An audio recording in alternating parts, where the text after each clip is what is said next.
So my very first editorial assignment of any note was a portrait of Steven Spielberg. Whoa. Not a bad beginning, although Not bad at all. Let's say this: he was a hot young director, but he wasn't Steven Spielberg. Yeah. Yet. He had just done Jaws, which is an enormous hit, and Close Encounters was about to come out, hadn't yet come out. Yeah.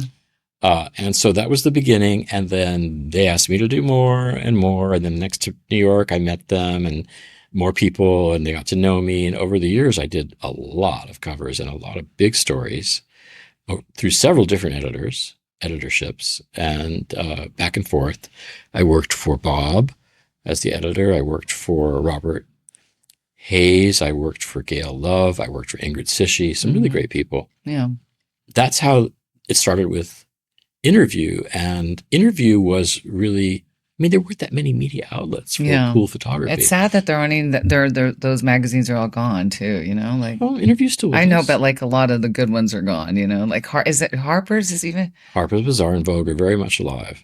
I don't ever see Harper's anywhere. I don't think much of them, to be honest. I don't ever see it on a magazine stand. I don't see anything about it. It's there, but the dominance in culture is much reduced, which is sad to me. And they're all smaller. They just aren't the same. They're not as well. They're not making any money. How can they be the like same? even the LA Times is smaller than it used to be. Print is on its way out, and okay. The first semester I taught at Art Center because we were teaching a class that revolves around fashion, beauty, and luxury, and a lot of these students aren't really that they never heard of Richard Avedon. Okay, yeah. And why should they? They're 24. So I said you got to go and buy Vogue and Bazaar, the American editions, for the 3 months of the class. They aren't the most innovative. They're not Italian Vogue, but I want you to understand the mainstream of fashion publishing.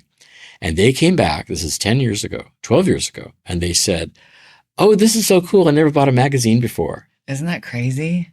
And my brain partially exploded. Okay.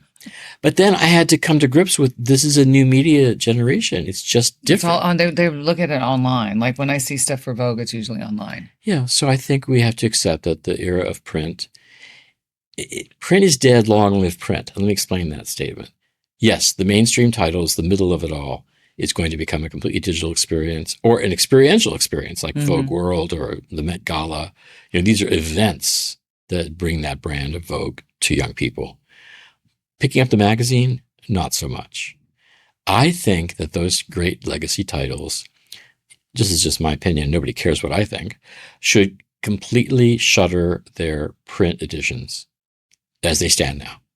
They should put all of their investment into the digital sphere and events. And on top of that, they should return to publishing and publish quarterly or twice a year an incredibly deluxe volume with only no ads for toothpaste. Okay. Yeah. Only the most up there brands.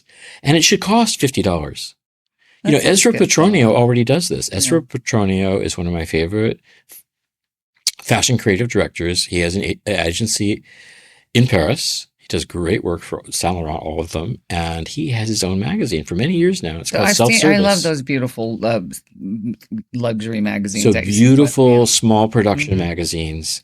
I think that the big titles should take a leaf from that. Well, they have to do something. And elevate and become incredibly collectible. Yeah. And don't try to pander to the middle.